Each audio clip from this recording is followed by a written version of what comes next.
Nagpaabot pa og kopya ang DepEd Cebu Province Division sa kamanduan ni Dumanhog Mayor Gungun Hika sa pagpatuman og total ban sa mga tinunan sa paggamit og cellphone sa sulod sa tunghaan. Sa gipagawas ng official statement sa DepEd Cebu Province, giklaro nila nga padayon ang ilang pagpatuman sa mga programa nga naghatag og kasiguruhan sa seguridad sa mga tinunan pinasubay sa lagda sa ahensya. Samtang mihatag og katin-awan si Mayor Hika pinaagi sa iyang social media post nga allowed ra ang mga keypad o analog na cellphone. Giklaro niya nga kadtong masakpan nga magdaog cellphone karong buwana, iuli kini apan ang mga ginikanan ang mukuha didto sa buhatan sa principal aron mapasabot mahitungod sa palisiya sa LGU.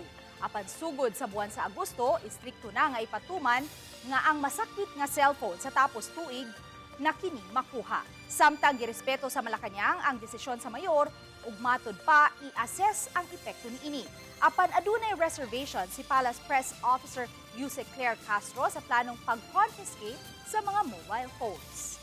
Maganda naman po yung kanyang layunin para po mas magkaroon ng concentration ang mga bata sa kanilang pag-aaral.